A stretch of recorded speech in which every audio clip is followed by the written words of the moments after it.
So, Brad Snyder, welcome to the podcast where we're going to explore the future for our graduates here at the Naval Academy and the kind of things that they're going to experience in the years following graduation. So, Brad, you're still relatively new to the Stockdale Center, and you do know that every year we take on a theme that we'll run into great depth with. And starting earlier this year, we've done a deep dive into great power competition, that being the most salient thing that we believe we could talk about because that represents their reality 2027 and beyond.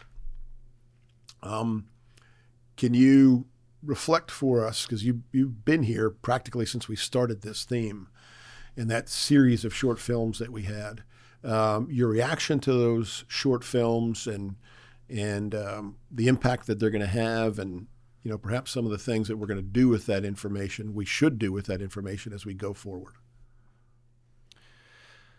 I think that I'll speak for, I think we have a little bit more inside baseball than everyone else on the project, because we can kind of see the conceptual development. We can see more of the interviews than some other folks have.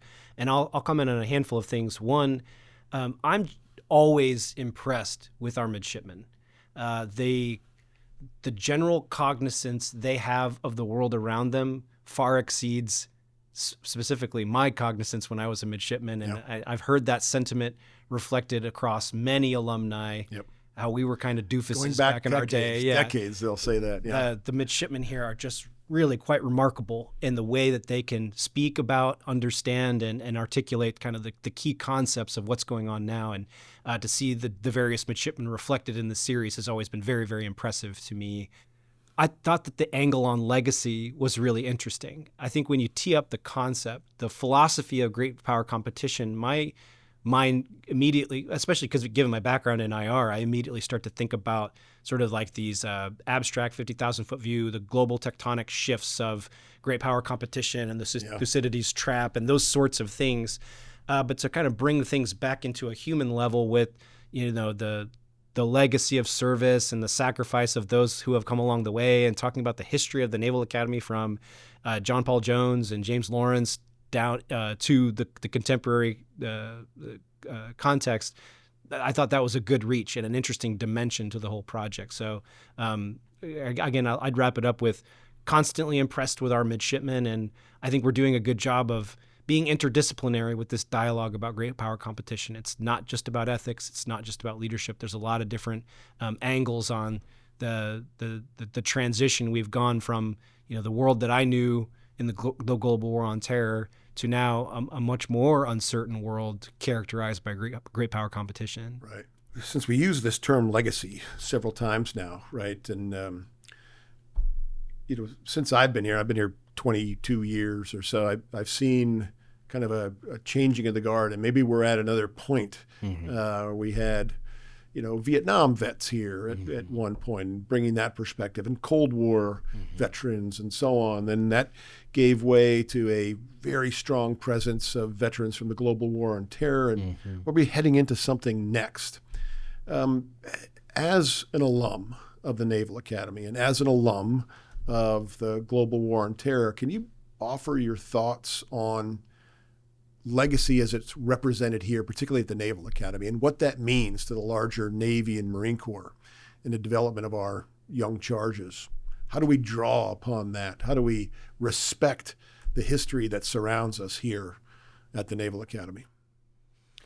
So I think we do a handful of things here at the Stockdale Center that are really critical in that effort. One is just capture. I think we do a good job of capturing. And there's a strong feeling from my cohort, the global war on terror generation, and I know it's echoed in the Vietnam generation, of let's not forget this. There was some good things about the global war on terror, and there's some not so good things. And it's really critically important that we capture the whole thing so that we can go back and look at it. What went right, what went wrong, and how do we, echo the things that went right and avoid the things that went wrong. So capture the Return with Honor series with the POWs is a really great pinnacle example of the capture component of that. So that's a part of, myself and Dr. Robillard talk a lot about how do we, as the representatives of the GWAT generation, start to capture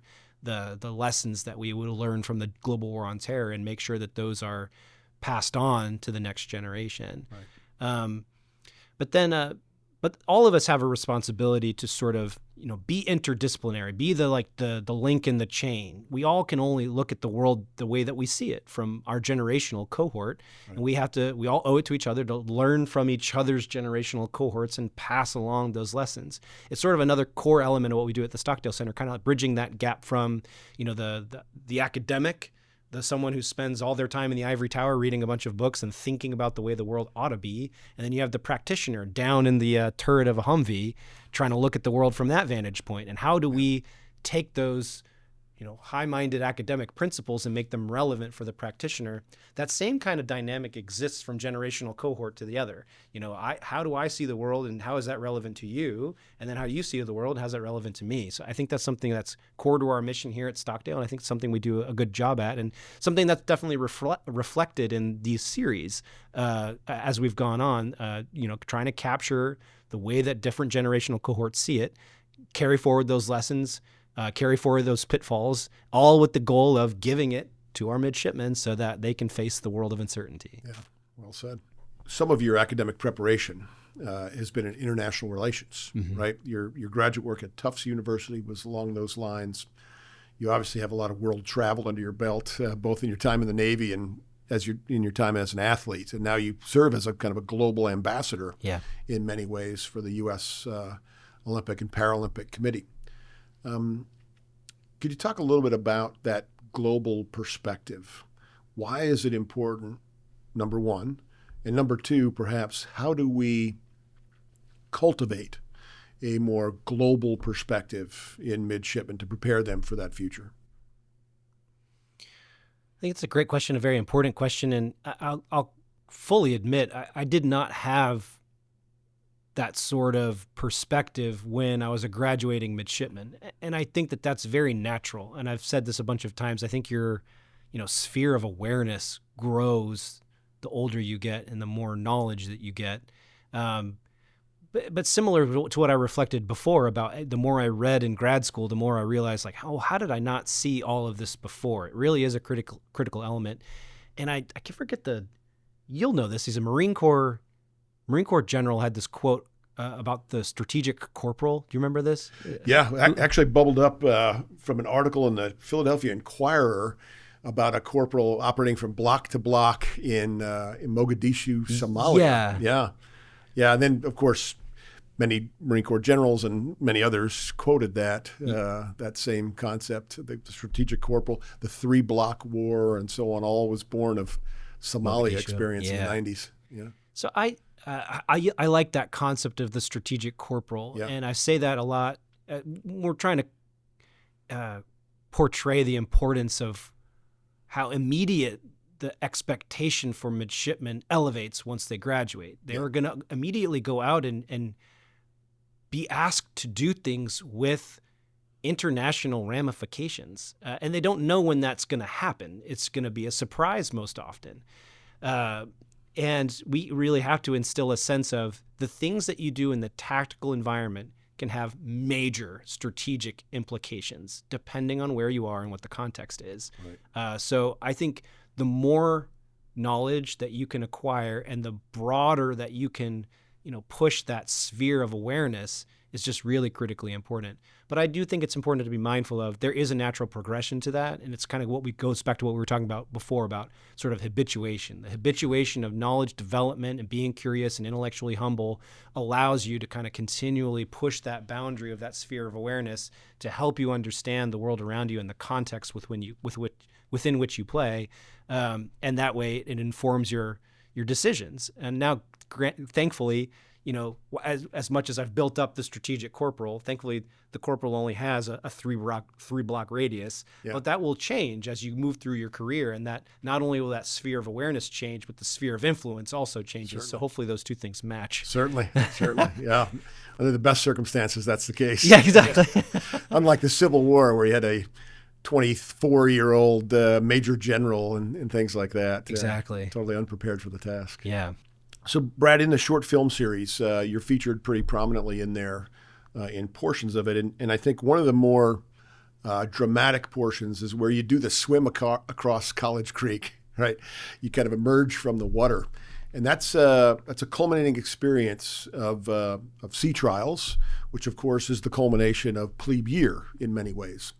So we have these certain gates at the Naval Academy, coming out of plebe year being one of those things.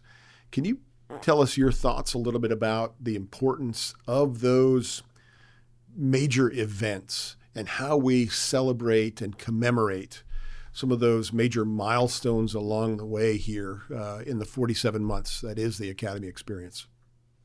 Yeah, so I got to be a guest of honor for both the Sea Trials event, but also the swim across the Severn, which is for the youngsters to kind of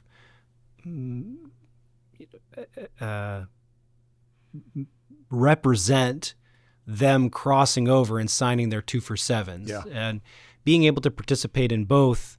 For one, I think the rites of passage we have here is a really interesting element of we need to show a certain progression, and you need to kind of go through some of these wickets to feel as though,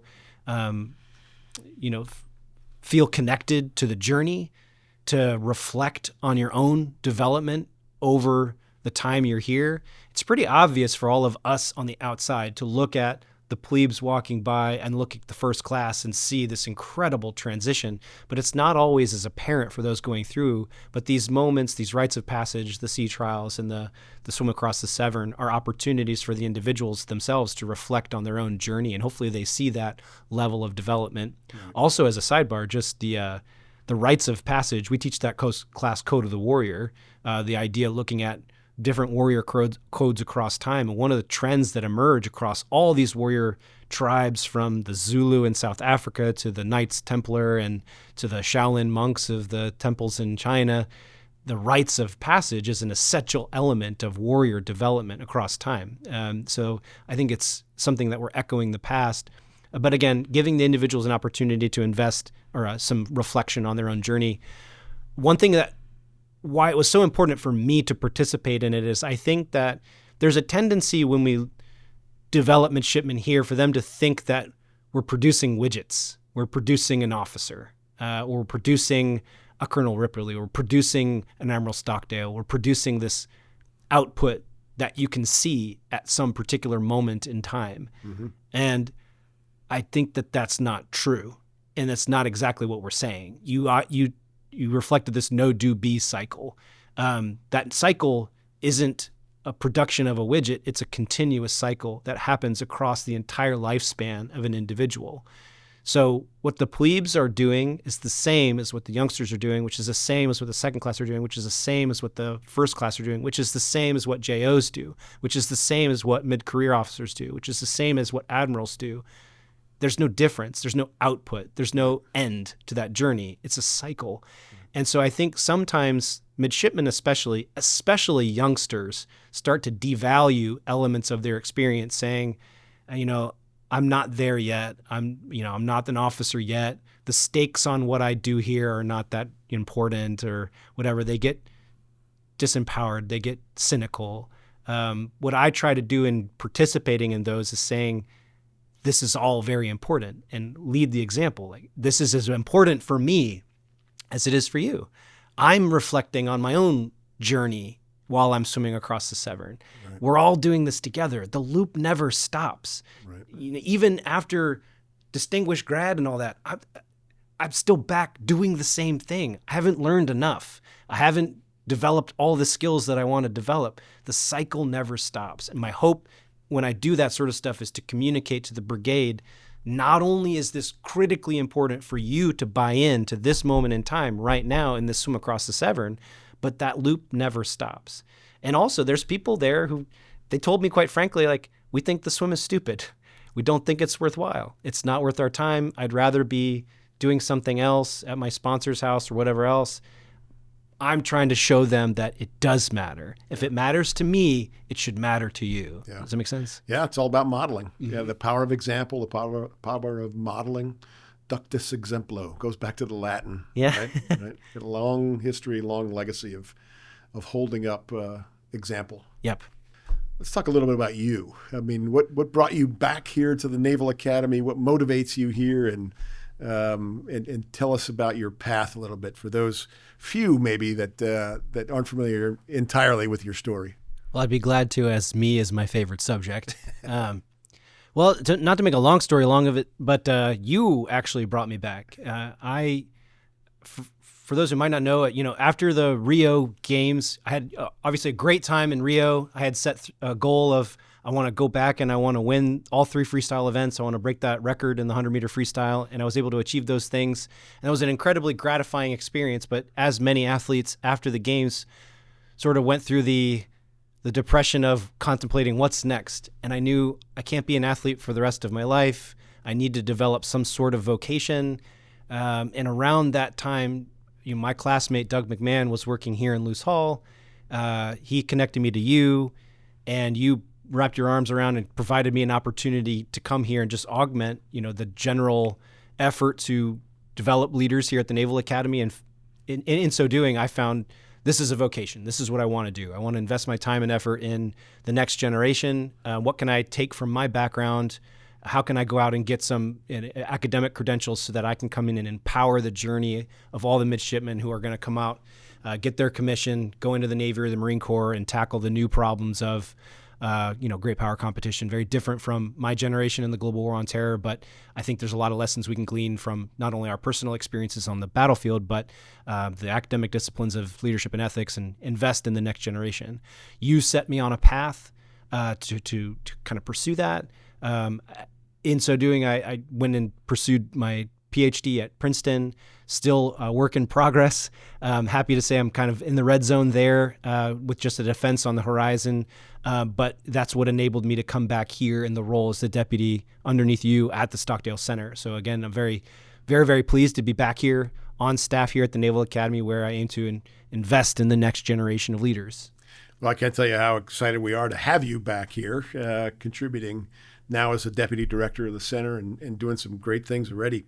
Hey, before we step away from that Princeton experience, tell us a little bit about your dissertation research, because that has direct bearing on how you're leveraging those lessons of your generation, because I think it's going to be important too to the conversation we have about moving forward into great power competition as well.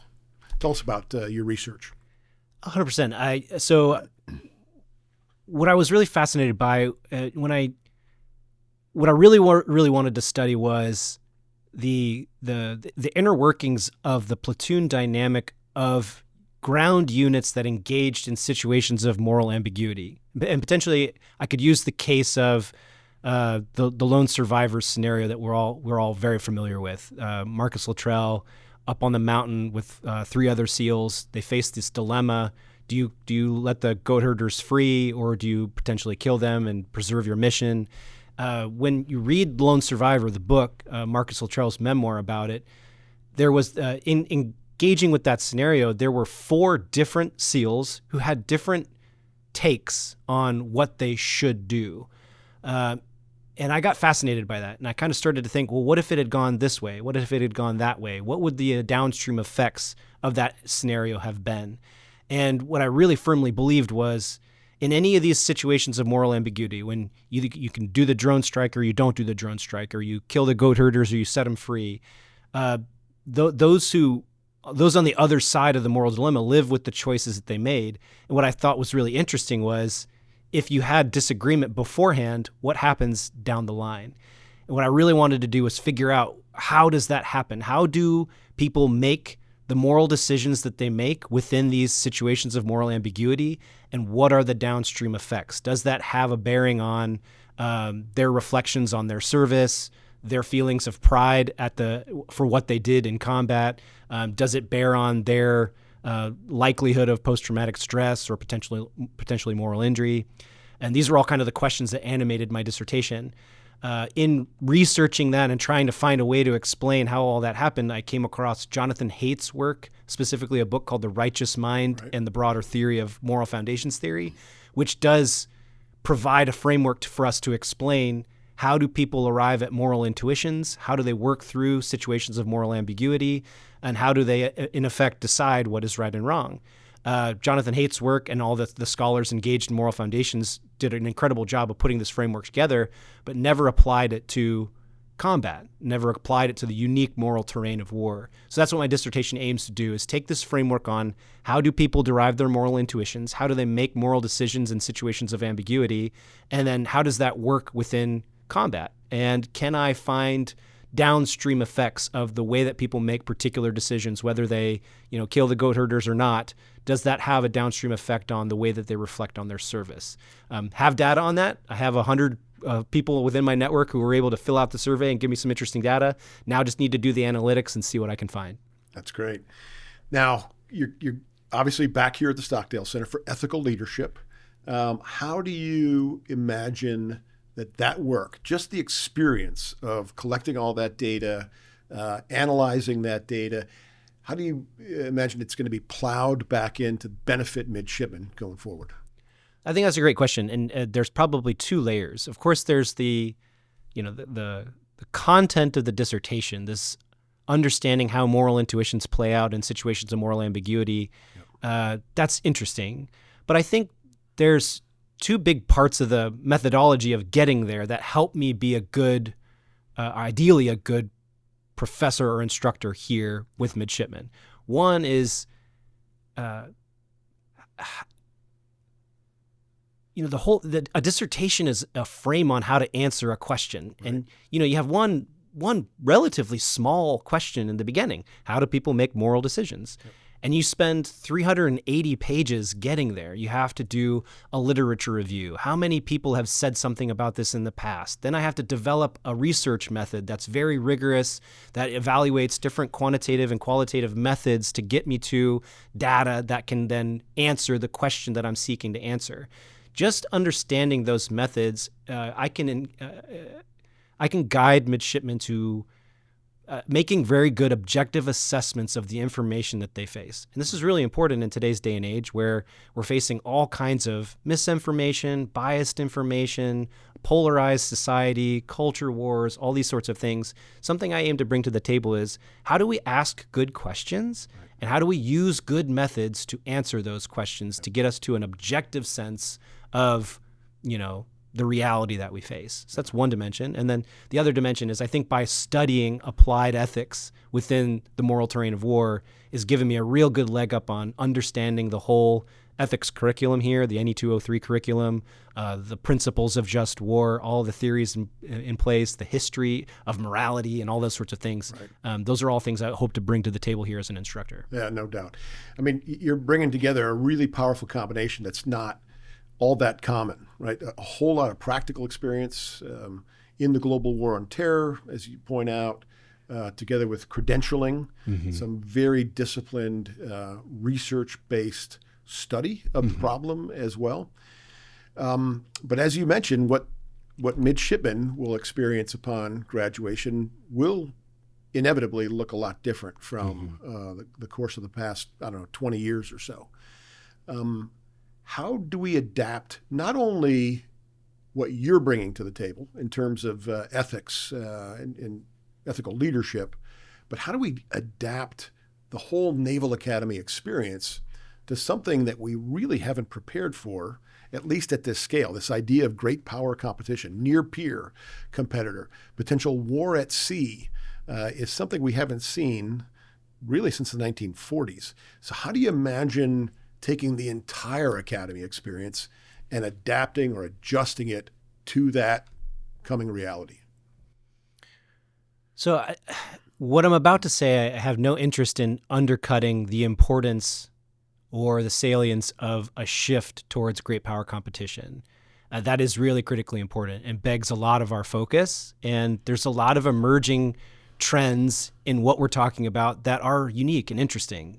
The advent of drones, the the cost of production in military infrastructure. You know, the way that they're doing these terrain vehicles and the drones very cheaply en masse. Yeah. So these are interesting dynamics that are absolutely changing the face of war. But at the end of the day, I think the bulk of what we've been doing here has not changed massively throughout its history. And we think of, you know, the book that just came out, Annapolis Goes to War, the class of 1940 graduates here, not necessarily knowing what the future holds, but then they end up being intimately involved in history. The attack on Pearl Harbor, Guadalcanal, Battle of Midway. I think it's pretty rare that someone comes across the stage here and accepts their commission who has a pretty firm idea of what they're getting into. We just don't. And that's what we train for. We train for uncertainty. And much of what we're trying to do is give the midshipmen all the tools that they need to face an uncertain environment. And I'll call out, you know, one thing in particular that I'm pretty excited about is the Leader's Compass being facilitated by retired Captain Kevin Mullaney here, and the competency-based model that we're focused on implementing at a measurement perspective. I just think the idea of developing competencies is exactly what we've been talking about for a very, very long time. I've heard this cliche about, you know, your leadership tool bag all the way since before I was a midshipman. But I think that that's 100% right. These competencies that we're developing is the competencies you need to go out in an uncertain environment and succeed and make quick decisions, critically think, be creative, make objective assessments of the reality you face, and lead people in austere environments. So we're talking about developing a mindset here. The competencies may come and go. And just for those who may not be familiar with it, the Leader's Compass is an app-based program that enables us to track competencies defined as knowledge, skills, abilities, and attitudes, KSAAs, across a really broad spectrum. In our case, I think currently we've got 27 competencies that are being tracked by this Leader's Compass. And we're collecting data on each of these individual competencies every step along the way across that 47 months of a midshipman's time here at the Academy. I agree with you. I think that is a real potential game changer. If there is a competency that could be said to stand above the others, you know, outside of this broad general mindset, what are some of the things that we ought to really be focusing on here? Because you reside, like I do, in the Stockdale Center for Ethical Leadership. We've had a previous conversation with Provost Samara Firebaugh and talked about technical competencies and interdisciplinary approaches to our curriculum. But leadership is, like the curriculum here generally, is a really broad topic. So what are those competencies given our task to develop ethical leaders of character to serve the nation? What are the things that we should start with maybe in that Leader's Compass approach, competency-based approach as we move forward?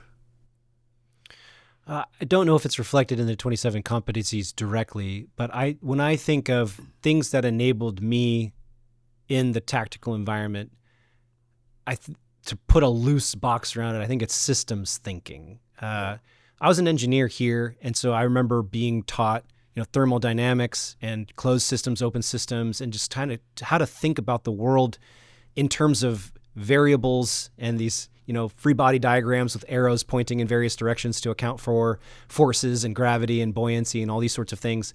And I think thinking of the world in that way helped me as an EOD officer, especially in combat. And I've talked about this a lot where, you know, in EOD, we have a thing called threat assessment. In a particular environment at a particular moment in combat, I think of the world in terms of just a number of variables and various things that are posing threats to me. And for me to navigate the combat environment, I just need to be constantly evaluating what are my threats and how do I mitigate them. And, you know, doing a good job of assessing what is the most elevated threat. Is it the IED? Is it the force shooting at us? Is it aircraft? Is it my nutrition? Is it the heat outside? And just keeping a running tab on how do I mitigate and address all these threats at all these particular moments in time. I think I was set up for success in two ways. One, having been an engineer and just being able to think about the world in terms of variables. And that takes some of the emotion out of combat. When you're in that moment, you're just thinking about, here's this variable, here's how I mitigate it. Here's this variable, here's how I mitigate it. You're not thinking about being afraid or adrenaline or any of those sorts of things. You're just thinking about one process after another. So that systems thinking, being able to think critically about the environment that you're in and just operate within that environment, which parlays into the other half of that, which is kind of like it. When you talk about Stoic philosophy, it's all about controlling what you can control and let go of what you can't. It's philosophical in nature, but it's not so dissimilar from systems thinking. I'm not getting wrapped around how I feel about any particular thing. I'm just being very cutthroat about my assessment of the world around me, and I'm acting according to the variables as they lay. I think Stoic philosophy allowed me to kind of embrace a systems mindset within the combat environment, not get too emotionally choked up about what's going on, and to act in environments that demanded, rapid action. Does that make sense? That does. Yeah.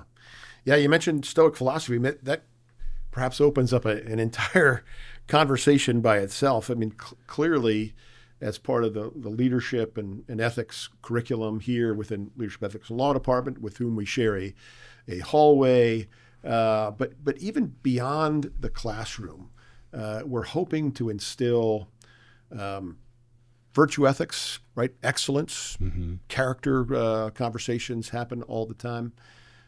Brad, what are the big opportunities around here beyond the formal curriculum that move in the direction of everything that you're describing? I mean, you were a swimmer while you were here. You were team captain, the men's swim team, and so on. How do we cobble together the optimal experiences to ensure we are graduating ethical leaders of character? There's many things that go beyond the classroom. Why don't you describe maybe your experience with it and how you would have us add to the experiences midshipmen undergo while they're here? Well, first off, I think we're already doing a really good job. I think we're a bias for action type of organization. We are an organization that privileges the pursuit of excellence and developmental models and incremental improvement. So we are always looking for those edges and opportunities to make things better. But I'd like to orient just saying, I think we're doing a great job. And I think I use this anecdote sometimes. Our namesake, Admiral Stockdale, said often gives credit to two things that enabled him to get through the experience of being a POW for over 7 years in Vietnam. One of them was having studied Epictetus at Stanford and having the principles of Stoic philosophy baked into his mind and before going into that austere experience. And the other was plebe summer. By, going through the experience here of shedding your individual identity and becoming a part of this tribe, shaving your head and PTing and learning how to sing cadence and all these things do transform individuals in a very meaningful, very impactful way. And the legacy of the Academy speaks for itself. People like Admiral Stockdale and John McCain and Colonel Ripley, and the list goes on, but we are doing a good job. Something is magic about this experience. Now, what can we do better? I think we could do a better job of detailing what we're doing in each individual environment. We often talk about the mission of the Naval Academy being broken down into these different domains, moral, physical, and mental. And I think across the yard, whether you're in Luce Hall, we can see it, we're clearly the mental mission. Or if we're over on Farragut Field, now we're in the physical domain. Or if we're in at the NE203 class in ethics, we're clearly in the moral domain here. I don't think that's true. I think what we should start to do is, can we break down that frame and realize we're actually developing a lot of things all at once. And I think that's an opportunity for us to engage all faculty, staff, and coaches more meaningfully across the spectrum of the midshipman journey to see that there are micro opportunities to develop little things along the way that's not just this big block of mental. It's not just this big block of physical or not just this big block of moral, but rather a synthesis of all of those things all at the same time. Right. It's more holistic in nature. Exactly. But I would like to explore the moral dimension of not to separate it out from the physical and mental mission, but maybe just drill down on that a little bit. Yeah. I've heard you say before that we can get moral reps in while we're here. That's a very important part of the development of midshipmen. And just like we'd get reps in the weight room, right? When we get on the bench press, we get as many reps as we can to improve our strength and so on. You've used the language of moral reps. What does that look like? How do we achieve moral repetitions of something that's going to be important to our development? That's a great question, and I have said that a lot, and I think it really is critically important, and it goes to kind of going back to sort of competencies and things like character virtues. If you say, how do I achieve or develop honor? I like the notion of reps because it puts, physical fitness is something we all kind of know and understand, and nutrition is something we all know and understand. Developing honor is, it's a little more amorphous. Yep. It makes it more granular, more easy to understand if we say it's the same thing. If you want to become physically fit, you do push-ups. If you want to have honor, you got to do those reps. And I think a pitfall of the midshipman experience sometimes is to look at, there's a variety of little micro honor opportunities. Things just like the kind of quintessential example is, hey, we're having a good time out in town. We're supposed to go back and sign taps at midnight. Maybe we can just go sign taps and then sneak back out and go resume our fun activities downtown. And I think a midshipman will look at that and say, they'll kind of put it into a cost-benefit analysis kind of thing. Like, who's going to know, who's going to care? Right. If no one knows and no one cares, what's the big deal? Yeah. I can just sign the taps thing. No one's going to know. I'll go back out town. I'll have a great time. I'll be back in my rack by 2 a.m. It'll be totally fine. But that's a lost opportunity in my mind. I like to reframe it as that was a rep you could have done. It was a little rep. You're in this predicament, and you have to make a little incremental sacrifice. I have to sacrifice my good night out to do the right thing and sign taps and do what I'm expected to do. And by navigating that little thing, it kind of adds on. And the more you navigate those little moral conflicts and do the right thing, you build the capacity to do that in the future. And there's not an officer in this hall who hasn't had to do something really tough in the fleet. And it's not always a combat thing. It's not always a, do we drop the bomb or not? Sometimes it's a, hey, my senior enlisted is going through a divorce and we're about to deploy. What do you do?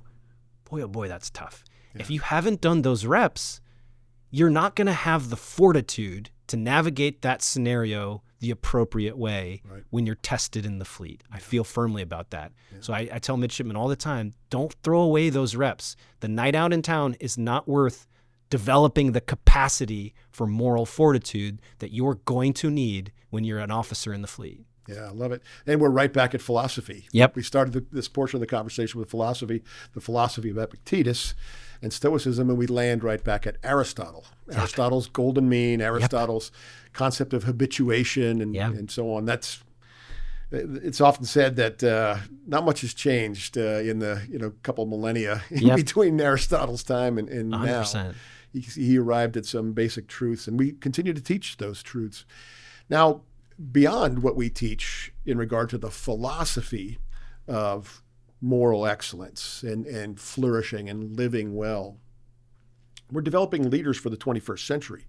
So what other aspects of this interdisciplinary approach, this holistic approach that you mentioned, are of growing importance? Yes, I agree with you. The philosophy is our grounding. That's our foundation upon which we begin the conversation. But what are some of those things that have gotten you excited since you have gone through all this credentialing and additional studies? And you didn't even mention you had a graduate experience at Tufts University in between here and the Naval Academy experience and Princeton. We know this is a rapidly changing field. We know it's become even more interdisciplinary. What are some of the other things that people should know about our pursuit of true excellence in ethical leadership development? Well, I think you mentioned this idea of habituation, Aristotle's idea of habituation. And I think something that I have learned is that I'll never learn enough. I thought I knew a decent amount when I graduated here, and it certainly got me through some things. But when I never more so than when I got to my master's experience at Tufts did I start reading things and thought, oh my God, how did I never read this before? Right. Huntington being an example. Huntington's Soldier in the State, about just the fact that there's this long-standing debate and literature on civil-military relations. I thought, oh, how was I not aware of this before? I was right smack dab in the middle of these norms on political neutrality and why that's important for the officer corps, and had no idea where that came from. Just thought that's just how it is. And I felt kind of foolish, but oh my gosh, I need to read that. And then once I read that, I needed to read Clash of Civilizations. And once I read that, I needed to read Thucydides. And once I read Thucydides, it just kept going and going and going. And I've realized I'll never get there. There's this great quote in Nassim Taleb's Anti-Fragility book. It's this Medici family proverb from ancient Italy, where it says, the ocean gets deeper the farther you go into it. Like, the more you see of the ocean, the more you realize how deep and vast it is. I just feel like knowledge is that way. So I've habituated the idea of I need to continue to develop across all these different domains. In an interdisciplinary world, I'm constantly reading philosophy, or I'm constantly reading history. I need to understand the history of the Treaty of Versailles to understand great power competition, because of how did all these different nation states arrive at this particular treaty following World War I, and then why did that come apart for World War II, and how is that relevant in the contemporary context in the political science domain? Now we get into Clausewitz and like kind of the nature and face of war, and you really need to know all about all that. And so now, how does Clausewitz work with drones and emerging technology and AI? For us to understand the emerging technology, we need to know all that stuff beforehand. So the point I'm trying to make here is habituation of learning. We're never going to know everything we need to know, but we can absolutely commit and habituate the idea of I'm constantly reading. I'm constantly learning new things and applying old principles to new terrain, and evaluating the new terrain and knowing all the information about the new terrain, so I can go back and audit that against history and philosophy, and use new methods to find new insights about what's going on now, so that we can be better equipped to face the uncertainty you teed up with the midshipmen who are going to walk across the stage here in May, who are going to face a world that we can't possibly anticipate. Right. So I love it. I could not agree with any of that more. And I'll also say, since we're talking about the ancient Greek philosophers, I think they had a way of describing education as it's a flame to be kindled rather than a vessel to be filled, right? Yes. So you're talking about, I think this is a character trait. I believe we could call it a character trait, one of curiosity. Yes. And curiosity is probably, in my mind, definitely the most important quality, because if you feel satisfied in your knowledge and where you are, odds of you kind of moving forward and trying to, strive and learn more and accomplish more is extremely limited. So you have to have that quality of curiosity. Yeah, I love that. Of the many character traits we could talk about, that's a great starting point. I think this is, if you don't mind me just riffing on that real quick. Yeah, please. It's probably baked in. If we were really going to sketch out, like, to do the academic thing of like, so what is curiosity to you? And like kind of sketch that out. But an integrated component that's really important to spell out is this idea of intellectual humility. Sure. And I like to spell that out because it's really challenging for senior officers, academics, and just really professionals at any stage of their career to embrace and manifest intellectual humility, because we all feel like we're supposed to project ourselves as experts. I'm the leader, and of course I know the way, and so on and so forth.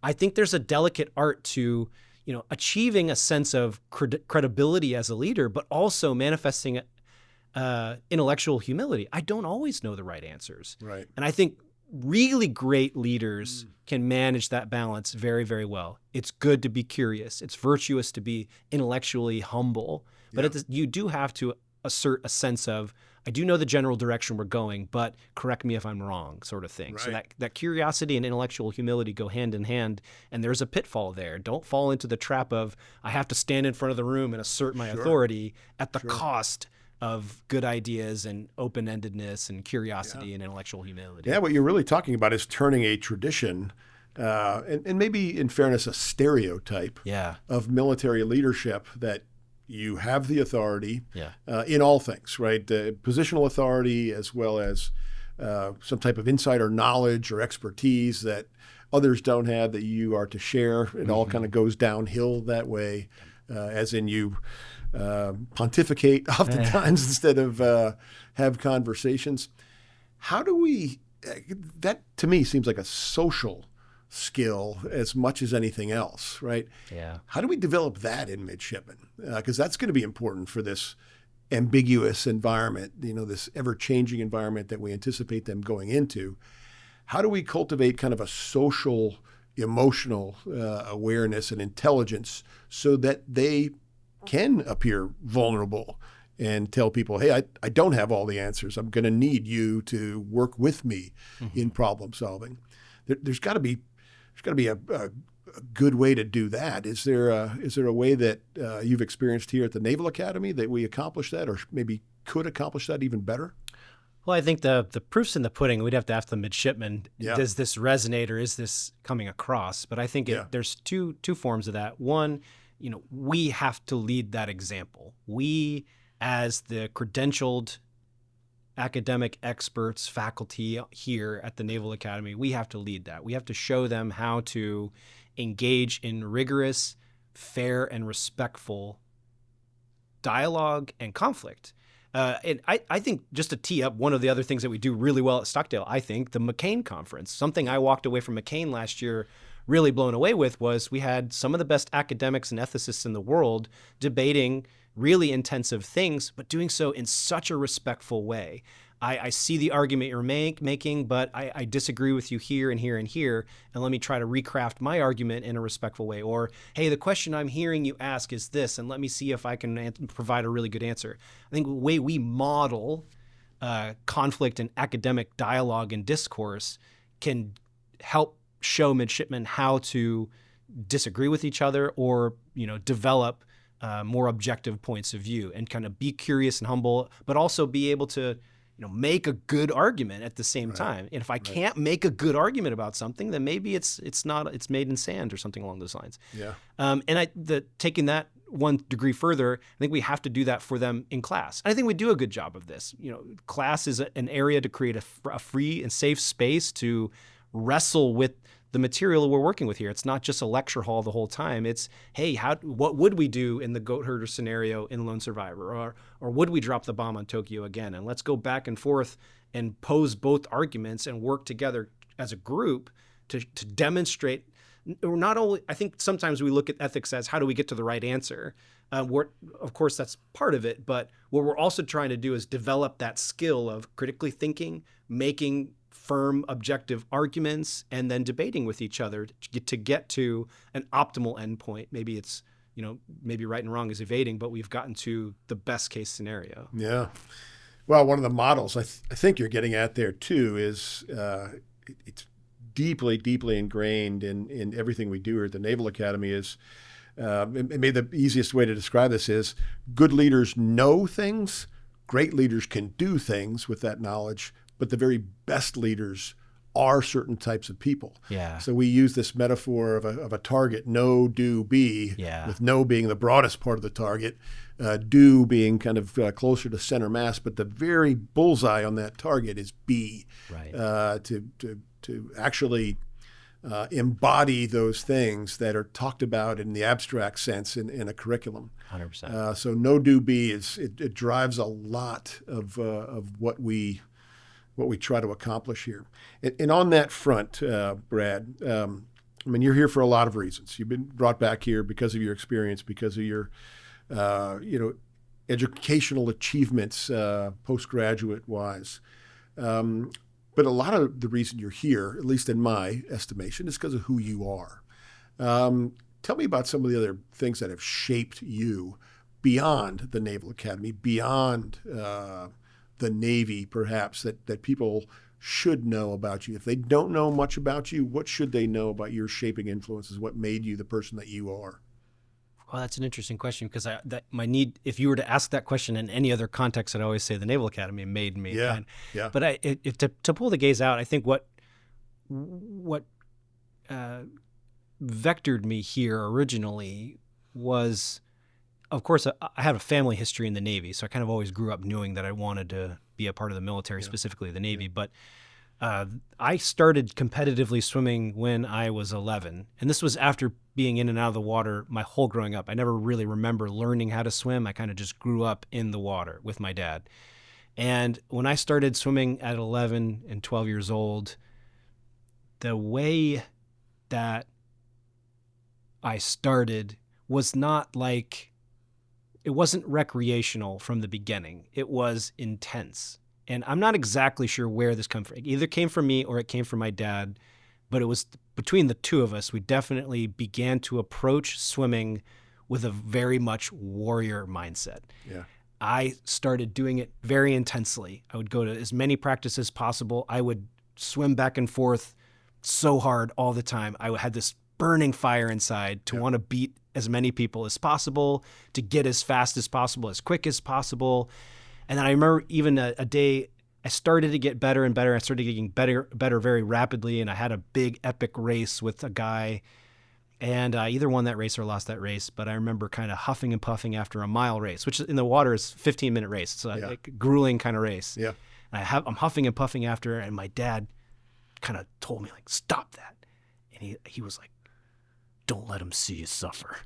and I was like, well, but I am suffering. Like, I just did this long race. Yeah. How can you not see that? But I remember it crept into my mind, and all of a sudden there was like a mind game component to swimming. It wasn't just about swimming this lap and meeting the paces, whatever. I was like, I'm racing this guy, and I kind of want to break his mind too, kind of thing. So anyway, I kind of build out this big example of swimming became this thing of, I want to be the best swimmer possible. So I'm pursuing excellence in this regard. And to do that, I have to go to as many practices as possible. Dedication. When I go to that practice, I have to work as hard as I can for the whole time. Focus. Right. My coach is going to write a big set up on the board, a really hard thing that people are going to cringe at and say, I don't want to do that. And I'm going to say, yeah, bring it to me. I want to do that. I want to get better. Courage. So there's all these different virtues vested in wanting to be the best athlete possible. Right.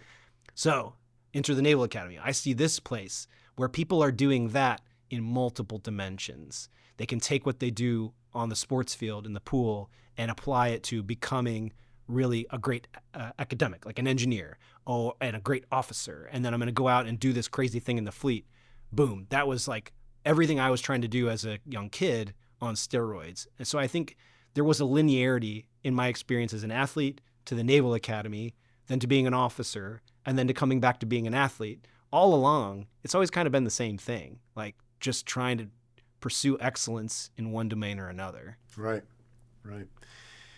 Brad, we've talked a lot about what brought you to this point then. Those shaping influences, your philosophy of how the Naval Academy education should work and so on. Let's project forward a little bit. I want to ask you both a personal and professional question. Where do you see yourself in 5 or 10 years, having accomplished everything that you have at the Olympics and academically and here professionally at the Academy and so on? And where do you see the Naval Academy, and how will it be different, say 5 or 10 years down the road from where it is right now? This is going to sound like tangential, but one of my favorite movies of all time is Moneyball. Yeah, sure. And one of my favorite moments in that movie is this line where someone says, they're talking about Billy Beane, and, he's not as successful in the major leagues as everyone thought he was going to be. And one of the friends of Billy says, Billy, at some point in every man's life, he has to wrestle with the fact that he's no longer going to play pro baseball. Yeah. And for some of us, that's when we're like 11 and 12. Like, I'm not going to play pro baseball. That for me, it was like 11 or 12. But even for Billy Beane, there's a moment where you realize you're not going to play pro baseball anymore. Yep. And that I'm kind of approaching that, right? I'm not going to play pro baseball too much longer. I'm not the center. I think we, for a long time, think of ourselves as the center of our own hero's journey, right? Yeah. Especially midshipmen. They all think, I'm going to go out and I'm going to be a Marine. I'm going to be a Navy officer. I'm going to be a Navy SEAL. I'm going to be a pilot. And I'm going to be the center of my own hero's journey. But I think a really critical element of the leadership journey is to realize at some point you're not the center of the journey. Right. So for me, that has been a great journey to be the center of my own story. I call it the Brad Snyder show. It's been this great show. I've done this crazy cool stuff and I've won medals, But now I'm not that anymore. Maybe a little bit longer. I want to go to LA. I want to get my name announced one more time. Yeah. Walk out and swim with some kind of heat in LA in front of my daughter and all that. But, she's the focal point of my life now, my daughter. I want to invest everything I have in her for her hero's journey, whatever she's going to be in. And the same goes for the midshipmen. I'm here for them. I want to be a one tiny little star in their sky, in their journey. I want to say something that's meaningful and impactful for them as they try to develop the same virtues I've come to know and love and go out and tackle that world of uncertainty. I'd like to be here for as long as I'm of value in that way. But I'm no longer the center of my hero's journey. My goal is to just be impactful and invest myself in other people's hero's journey. Well, that's a lot of wisdom packed into what at least I would consider a relatively young life. So congrats on moving down the field in that way and picking up wisdom along the way. And I certainly love the notion of it about being legacy. It's legacy now, and 100%. Living your legacy through, in the personal sense, your daughter, but in a professional sense, all the midshipmen that will graduate here. Yeah. So, Brad, thanks for your time today. We've all learned a whole lot about you and about how the Academy is taking advantage of your talents and where we're headed in the future. Well, thank you, sir. And I'd be remiss if I didn't put credit where credit's due, and that same sentiment I just reflected, you've been doing that for a long time. You were a battalion officer when I was here as a midshipman, and since that time, you have been a steady drumbeat of inspiration, advice, guidance, and leadership for thousands of midshipmen each year since you came on board here that long ago. And I've gained a lot from your example. I've gained a lot from your mentorship, and I appreciate your service in that way and your wisdom as well. Well, thanks, Brad. I appreciate that. Yes, sir. Appreciate it.